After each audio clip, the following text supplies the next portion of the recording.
गुर्दे की पथरी, जिगर की पथरी, मसाने की पथरी, पित्ते की पथरी टूट के छोटी छोटी होके रेज़ा रेज़ा होके खुद ब खुद निकल जाएगी। ना ऑपरेशन करवाना पड़ेगा, ना कोई दवाई खानी पड़ेगी।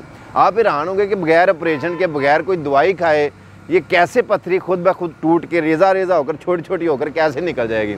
हाँ, मैं सच कह रहा हूँ कि वीडियो को शेयर लाजमी करें ताकि जिनको नहीं भी ना पता ये मेरा पैगाम उन तक भी पहुँच जाए। आइए आपको वो जगह दिखाते हैं जहाँ पथरियाँ तोड़ी जाती हैं, जहाँ पथरियाँ तोड़ के निकाली जाती हैं। देखिए और वीडियो को शेयर लाजमी करें। आइए आपको दिखाते हैं।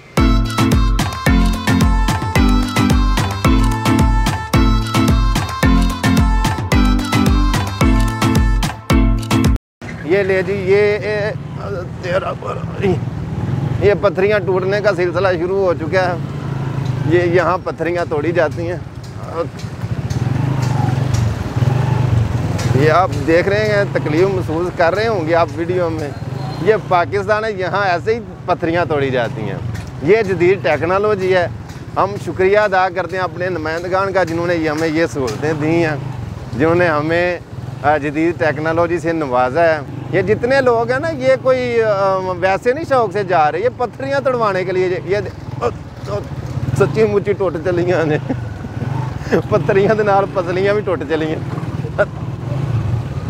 मैं शुक्र है बच के आ गया।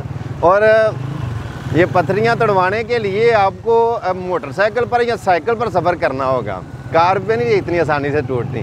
तो इसलिए ये देख रहे हैं ना, ये सारी टेक्नोलॉजी है। और उसके अलावा सिर्फ पथरियों के हद तक नहीं, उन्होंने हमें सिर्फ ये सहूलत नहीं दी। ये देखिए नाजरीन, हमें हमारे नुमाइंदों ने माशाल्लाह पथरियों के साथ ये स्विमिंग पूल की सहूलत भी दी है। यानी कि जो लोग काम से घर वापस आ रहे हैं ना, उनको घर जाके नहाने की ज़रूरत नहीं है। वो माशाल्लाह यहाँ नहा कर अपने घर जाएं, जाके सिर्फ कपड़े ही बदलने हैं उन्होंने। कोई बंदा पैंट शर्ट पहन के, सफ़ेद कपड़े पहन के जब घर से निकलता है ना, तो सबसे पहले तो उसकी आकड़ टूटती है ना। हम शुक्रिया अदा करते हैं अपने नुमाइंदों का, जो हमने खुद मुंतखब किए हुए हैं कि उन्होंने हमें ये सहूलतें दी हैं। अगर आपको वीडियो अच्छी लगे तो वीडियो शेयर लाजमी करें। और मेरे यूट्यूब चैनल का नाम है अवैस गुमान सियालकोटी। अवैस गुमान सियालकोटी चैनल को सब्सक्राइब करें और बेल का बटन ऑन कर लें ताकि डेली जो नई वीडियो आए वो आप तक पहुँचती रहे। अपना ख्याल रखिएगा। अल्लाह।